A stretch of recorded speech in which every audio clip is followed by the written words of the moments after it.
Stocks के बारे में बात करेंगे और 2 लर्निंग पर्पस के लिए स्टॉक्स है मतलब उसमें से देखा जाए तो जो सेकंड स्टॉक है वो तो न्यूली लिस्टेड है कंपनी, तो उसके ऊपर थोड़ा डिस्कस करेंगे। और पहली एक ये जो कंपनी है वैभव ग्लोबल, तो उसके ऊपर थोड़ा लर्निंग्स आपको लेना है कि कौन से टाइप के स्टॉक से आपको बचना चाहिए। हालांकि आज देखो कि इसमें 12.5% का अच्छी खासी तेजी दिखाई दिया है, फिर भी हम लोग प्रीवियस वीडियो में इसको डिस्कस नहीं किए। इसके पीछे कुछ तो कारण होगा।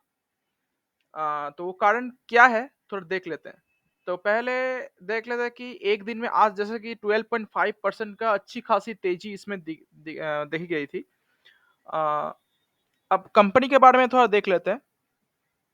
कंपनी का अगर आप मार्केट कैप देखने जाओगे तो 6500 करोड़ का मार्केट कैप है। मतलब बहुत ही छोटी कंपनी है। स्टॉक पी भी लगभग अच्छा देखने को मिलता है, 40 का पी है। करंट प्राइस 395 का है। और आरओसी आरओई भी डिसेंट सा देखने को मिल जाता है। डिविडेंड आपको थोड़ा ज्यादा देखने को मिल जाता है। और बाकी सब कुछ तो ठीक ठाक लगता है। अब क्या क्या मतलब कंपनी क्या क्या चीज बनाती है, मतलब किसके ऊपर बिजनेस करती है। ये देखिए बिजनेस मॉडल है ज्वेलरी के ऊपर, मतलब ज्वेलरी सेक्टर से ये बिलोंग करता है, ठीक है। और इसका 2 लाइफस्टाइल प्रोडक्ट सेगमेंट भी है यूएस और यूके में। तो कंपनी तो अच्छा है। और ये इसका जो सोर्सिंग यूनिट और मैन्युफैक्चरिंग यूनिट है वो मुंबई और जयपुर में है। और इसका रॉ मटेरियल 20 मतलब कंट्रीज से मतलब सोर्स करते हैं ये, जैसे कि थाईलैंड, चाइना, इंडोनेशिया, ये सब देख सकते हैं, कंट्री का नाम दिया हुआ है। और यूएसए अकाउंट्स का 70% टोटल रेवेन्यू है और यूके का 30% रेवेन्यू मिलता है। अब यहाँ पे थोड़ा आ जाते हैं, मतलब कहाँ पे देखना है। देखिए कंपनी तो बहुत अच्छा है, पर इसमें पीआर कंपैरिजन में टाइटन सबसे पहले आता है। टाइटन का पी रेशियो देखिए 78.9, 79 का पी रेशियो है। उसके बाद सबसे ज्यादा इसका देखने को मिलता है। तो इसलिए बीच वाला जो है कल्याण ज्वेलर्स, ये राजेश एक्सपोर्ट्स, इसका इन लोगों का प्रॉफिट ग्रोथ है नहीं। और वैसे देखा जाए तो इसके प्रॉफिट के बारे में थोड़ा बाद में डिस्कस करते हैं, मतलब अभी देख लेते हैं कि कैसे इसका प्रॉफिट एंड लॉस स्टेटमेंट है। देखो कंपनी पहले 43 2011 से है डेटा, 43, 69, फिर देखो 86 का घाटा होता है, 153, फिर घट गिरता है 103, फिर 40, मतलब ये रेंज में फिर आ गया कितना साल के बाद, 5 साल के बाद। फिर 65, 112, 154, 190, 272, 237, अभी फिर 158, मतलब यहाँ से फिर बढ़ा और फिर जाके अभी फिर से फिसल गया। अभी तक टिल दिस मंथ है, फिर भी हमको लगता नहीं कि ये 272 को क्रॉस करेगा। मतलब प्रॉफिट में कंसिस्टेंसी भी नहीं है, प्रॉफिट उतना ग्रोइंग भी नहीं है, क्योंकि 43 का प्रॉफिट 5 साल भी 40 का है, ये भी देखना जरूरी है। अगर आप स्टॉक प्राइस का सीएजीआर देखने जाओगे तो 44% का है। अब अच्छा है वैसे देखा जाए तो 44% सीएजीआर बहुत ही मैसिव होता है। आप बोलोगे कि क्यों, खराब क्या है इसमें। बट एक चीज आपको ध्यान देना है कि इसका जो स्टॉक का जो टेक्निकल एनालिसिस है ना, उसमें आपको पता चलेगा कि स्टॉक का क्या चल रहा है, मतलब इतना ऊपर जाने के बाद भी इतना कैसे नीचे क्रैश कर जा रहा है। इसके पीछे का रीजन है ये प्रॉफिट। प्रॉफिट अचानक से बहुत बढ़ता है, फिर जाके एकदम से गिर जाता है। 103 से फिर 40 हो जाता है, फिर 65 रिकवर करने में भी फिर से 3 साल 4 साल लग जाता है। फिर जाके अब बढ़ता है, अब फिर से गिरने गिरता है। मतलब प्रॉफिट कंसिस्टेंट नहीं है। अब जिसका प्रॉफिट कंसिस्टेंट नहीं है, अब उसमें से आपको अवॉइड ज्यादातर करना चाहिए। अब क्यों अवॉइड करना चाहिए, उसके पहले देख लेते हैं कि देखिए प्रोमोटर के पास भी अच्छा खासा स्टेक है। F I I D I भी अच्छा है, मतलब डी आई तो काफी ज्यादा है। पब्लिक भी अच्छा है, अदर्स भी है, मतलब कुछ ट्रस्ट भी होगा। अब यहाँ पे मैं एक चार्ट पैटर्न का, मतलब इसका चार्ट पैटर्न निकाला हूँ। तो ये काफी डरावना चार्ट पैटर्न है। क्यों बोल देता हूँ, देखिए कि ये आपका 2020 का मार्च का महीना, जब ये कोविड में क्रैश हुआ था, ठीक है। उसके बाद फिर सब कंपनी रिकवर करता है, तो ये कंपनी भी रिकवर कर जाती है। तो अच्छी खासी ग्रोथ हुआ। फिर जाके मार्च 2000, सॉरी मार्च बोल रहा हूँ, मार्च अप्रैल के करीब, अप्रैल 2021 में इसका पीक जाता है और कहाँ से कहाँ तक होता है? देखिए, ये आपका लगभग 125 120 का स्टॉक्स था रुपीस का, जो बढ़कर हो जाता है लगभग 1000 के करीब चल जाता है, 1000। और वो स्टॉक गिर के आपका कहाँ पे आता है? एकदम बॉटम बनाता है कहाँ पे? लगभग 280। और इसको अच्छे से समझाने के लिए ये देख लेते हैं, सॉरी ये नहीं, ये वाला। देखिए 1 साल का, अब 1 महीना का आप देखोगे तो काफ़ी अच्छा रिटर्न है 34% का। 6 महीने का रिटर्न देखोगे तो कुछ ख़ास नहीं है। ईयर टिल डेट, मतलब जब से ये साल स्टार्ट हुआ है तब से ये 30% डाउन है। 1 साल में ये 48% डाउन है। 5 साल में ये 272% अप है। अब देखिए ये जो है 144 में था, कोविड के बॉटम गया था। अब यहाँ से ये स्टॉक लगभग बना के दिया था 996 रुपीज़, 1000 रुपीज़ चला गया था। तो मतलब देखिए कितना कितना परसेंट का ग्रोथ था देखिए। 1 साल के अंदर 6 गुना, 7 गुना पैसा करके दिया था। मतलब सोच सकते हैं बहुत ही अच्छी कंपनी है। बट उसके बाद गिरावट जब होता है ना, मतलब जब प्रॉफिट गिरता है तो उसके साथ साथ इसका बहुत ज़्यादा गिरावट होता है और कितना परसेंट का आप सोच भी नहीं सकते। देखिए इसका लगभग 70% गिरावट भी होता है। मतलब आपको पेशेंस भी रखना चाहिए, मतलब ये इस टाइप का स्टॉक के लिए, मतलब ये इतना ऊपर भी आता है उसके हिसाब से फिर नीचे भी, बहुत नीचे भी आ जाता है। तो इस टाइप के कंपनी से थोड़ा बच के रहना चाहिए। अब तो फिर से ऊपर जाने की कोशिश कर रहा है। तो इस कंपनी में जब देख रहे हो कि अच्छा खासा गिरावट 10% 15% गिरावट हो रहा है, तो उस टाइम उस एग्जिट कर लेना चाहिए। तो इसीलिए इस टाइप का स्टॉक के लिए आपको स्टॉप लॉस थोड़ा मेंटेन करना ज़रूरी है। स्टॉप लॉस अगर मेंटेन करोगे 5% 10%, तो आपको अ, मतलब जो स्टॉक प्राइस अपर हाई बनाते जा रहा है, तो उस टाइम आपको तो फिर ज़्यादा नुकसान नहीं होगा। मतलब इतना जो लोग यहाँ से इतना दूर प्रॉफिट कमाया, तो उसके बाद ये प्रॉफिट पूरा मिट्टी में मिल जाता है। आप देख ही सकते हैं। तो जो लोग मान लो कि टॉप में इन्वेस्ट करता है, उन लोगों का तो अभी तो सिर दर्द या फिर क्या बोल सकते हैं, मतलब बोलने का कुछ है नहीं कि उन लोगों के ऊपर क्या बीत रहा होगा कि अभी 70% डाउन, और अभी तो देखा जाए तो 60% अभी भी ऊपर से डाउन है। मतलब ये कितना भयंकर टाइप का कंपनी है। और इसका मैं अगर इसके साथ टाइटन के कंपेयर करूँ, टाइटन का क्यों कर रहा हूँ, क्योंकि टाइटन मार्केट का लीडर है। तो उसके हिसाब से भी अगर देखा जाए तो एक दिन में आज से टाइटन उतना खास परफॉर्मेंस किया नहीं था, 0.3 मतलब ठीक ठाक। 5 दिन में भी वैभव ग्लोबल ऊपर जा रहा है। एक महीने भी वैभव ग्लोबल लगभग 33% हाई है। और 6 महीने में देखिए, 6 महीने में 11% ऊपर है, और उसके हिसाब से वैभव ग्लोबल 2% ऊपर है। मतलब काफी वोलेटाइल है देखिए। अगर ईयर टिल डेट देखें तो कम से कम टाइटन अभी 5% आपको रिटर्न बना के दे रहा है, और ये 30% डाउन है। 1 साल में टाइटन लगभग 29% अप, और ये 50% करीब डाउन है। और 5 साल में अगर देखने जाओ तो यहाँ पे कुछ चीजें आपको बोलना है कि देखो, 5 साल में ये भी आपका मतलब इन्वेस्टर्स का पैसा लगभग 3 गुना करके दिया है। और ये भी 3 गुना, ये आपका थोड़ा सॉरी, ये भी आपका 4 गुना के थोड़ा कम करके दिया है, ये 4 गुना के ज्यादा करके दिया है। बट आपको एक चीज देखना है, अगर लगभग दो कंपनी और उसमें से भी अगर मार्केट की लीडर आपको ज़्यादा प्रॉफ़िट बना के दे रहा है लॉन्ग टर्म में, और जो छोटी कंपनी है, वो अगर इतना वोलेटिलिटी के होने के बावजूद भी मार्केट की लीडर से ज़्यादा पैसा नहीं कमा के दे रहा है, तो आप क्यों मार्केट की लीडर को चॉइस नहीं करोगे? क्यों इसको चॉइस करोगे? ये पहले आपको सोचना चाहिए। क्योंकि आप देख सकते हैं कि यहाँ से यहाँ तक ठीक था, कोविड के ड्रॉप हुआ, फिर जाके देखिए कैसे-कैसे चेंज होता है। टाइटन 56%, ये 200-300। अब इसका टॉप मैं अगर कैलकुलेट करूँ, तो एक टाइम ऐसा आया था कि 7th में 2021 में कंपनी लगभग इन्वेस्टर्स को 9 गुना पैसा करके दिया था, जो कि काफ़ी अच्छी बात है।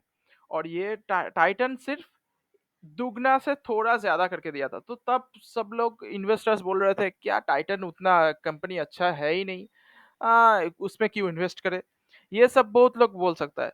बट उसके बाद जो यहाँ से गिरना स्टार्ट हुआ और इन लोगों का लगभग प्रॉफिट सेम दिखाई देता है 18th फेब 2022 में देखिए लगभग 300% ही दोनों में सेम था, ठीक है।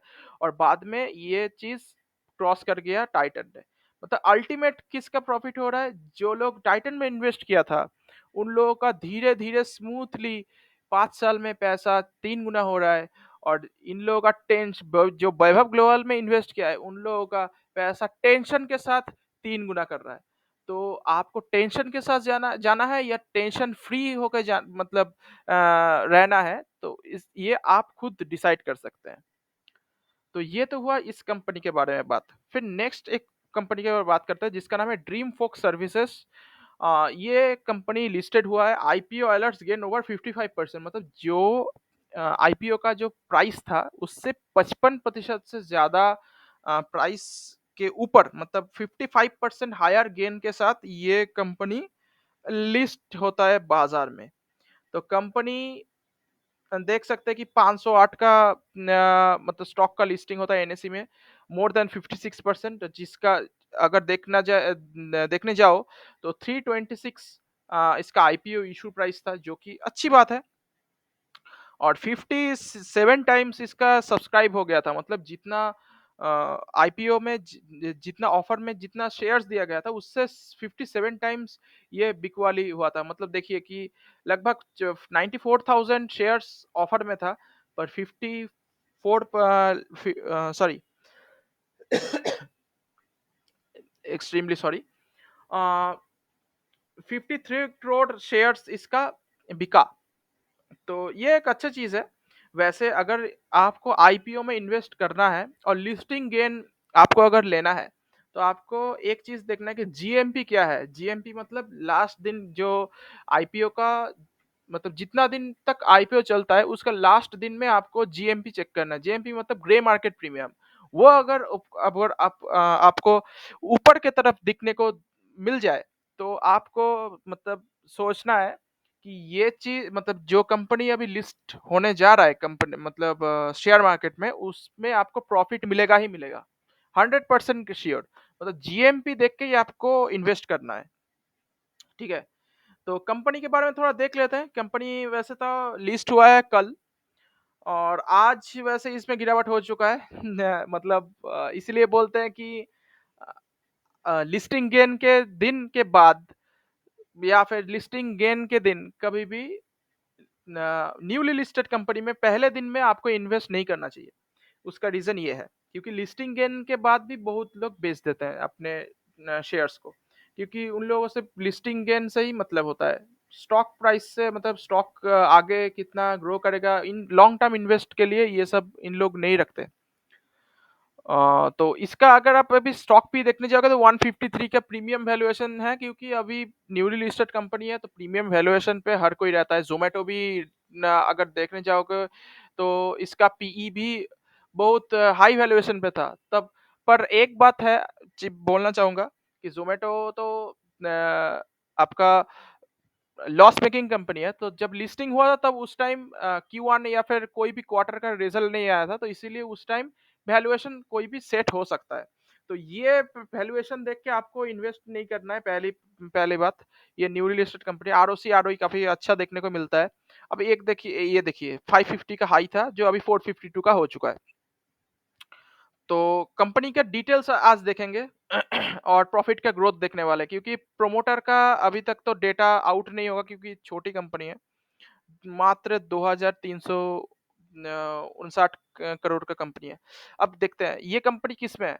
ये company largest airport service aggregator, मतलब एयरपोर्ट का जितना भी चीज है, मतलब टिकट कलेक्टिंग हो गया, फिर आपको लॉन्च जो प्रोवाइड प्रोवाइड करते हैं, फिर आपका हो गया उसमें कुछ भी खाना वगैरह हो, मतलब जितना भी और भी सर्विसेज है, मतलब एयरपोर्ट में कुछ भी सर्विसेज हो, उस सर्विस को एक जगह पे एक प्लेटफॉर्म पे लाना इन लोगों का काम है।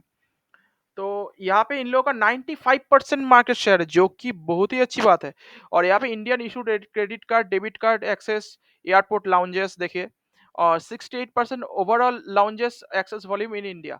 68% लाउंज एक्सेस है इन लोगों के पास। सर्विस ऑफर क्या-क्या है देखिए, लाउंजेस है, फूड बेवरेज है, स्पा है, मीट असिस्ट है, airport transfer, transit hotel, room service, baggage transfer, आप देख सकते हैं क्या-क्या है। और एसेट लाइट बिजनेस मॉडल है। एसेट लाइट बिजनेस मॉडल मतलब इन लोगों के जो एसेट है बिजनेस का, ये उतना इसमें ज़्यादा पैसा स्पेंड करने का ज़रूरत नहीं होता।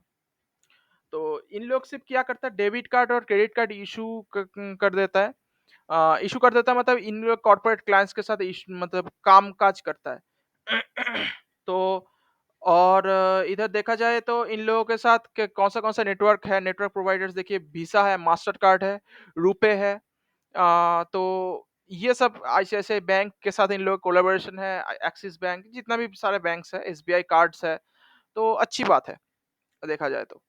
एयरलाइंस देखिए, कौन सा गो एयर है, इंडिगो है, एयर एशिया, तो अच्छी बात है। अभी तक कितना सिटी कवर किया है आप देख सकते हैं, यहाँ पे पढ़ सकते हो। और यहाँ पे कंपनी का थ्रेड भी है, क्योंकि कंपनी पूरा हेविली डिपेंडेंट है कार्ड के ऊपर। अब धीरे-धीरे ना यूपीआई का ज़माना आ रहा है, तो यूपीआई में इन लोग अभी कुछ भी काम नहीं किया है, बट काम करने वाले हैं, इसके ऊपर भी बोला है। और इन लोग अभी 526 करोड़ का आईपीओ रेज़ किया था। अ, तो अच्छी चीज़ है। अब एक चीज़ के बारे में बात करते हैं कि कंपनी तो या मतलब फंडामेंटल देख के तो बहुत अच्छा लगा देखने से। पर यहाँ पे ये स्टॉक पैटर्न भी चार्ट पैटर्न अभी भी तो अवेलेबल नहीं होगा, न्यू कंपनी है। अ, अब देख सकते हैं यहाँ पे नेट प्रॉफिट। नेट प्रॉफिट में 15 होता है, 15 का 32 डबल होता है, फिर जाके -1 मतलब कोविड में इन लोगों का उल्टा लॉस ही होता है, क्योंकि सब एयरपोर्ट सब कुछ बंद था। अब उसके बाद फिर 16 होता है, -1 से। तो -1 से 16 होता है। अब मतलब इन लोग ना Q1 का रिजल्ट उसके आईपीओ के लिस्टिंग के दिन ही अनाउंस किया था। तो उसके बाद अच्छी चीज़ है वैसे देखा जाए तो। और एक चीज़ बोलना चाहूँगा कि देखिए, 2019 में 15 करोड़ का था, जो अभी 16 करोड़ का सिर्फ़ है 2022 में। मतलब 3 साल में कोई ग्रोथ नहीं है। तो हमको लगता नहीं कि इसमें उतना कुछ दमख़म है। और इसमें अभी तो न शेयर होल्डिंग पैटर्न भी आपको देखने को नहीं मिलेगा। तो अगर आपको इस टाइप के कंपनी में इन्वेस्ट करना है, तो जस्ट आप इसको होल्ड पे रख सकते हैं, मतलब वॉच लिस्ट पे रख सकते हैं। अगर आप इसमें आईपीओ में इन्वेस्ट किया है तो वेल एंड गुड, आप उस पे कंटिन्यू होल्ड कीजिए, देखते हैं कि क्या आता मतलब होता है कंपनी के साथ, कि ये नीचे की तरफ जाता है कि ऊपर की तरफ जाता है, अभी तो कुछ बोल भी नहीं सकते, जस्ट न्यूली लिस्टेड कंपनी है। तो कैसा लगा मेरा वीडियो? अगर आपको अच्छे लगे तो इस वीडियो को लाइक और शेयर और सब्सक्राइब भी कर देना मेरे चैनल को। और आज फिलहाल एक वीडियो अपलोड हुआ है, उसको भी आप चेकआउट कर सकते हो मेरे चैनल पे जाके। और मेरा इंस्टाग्राम और कोरा का लिंक आपको डिस्क्रिप्शन में मिल जाएगा। तो फिर मिलेंगे किसी दूसरे वीडियो में किसी और दिन। तब तक के लिए गुड बाय।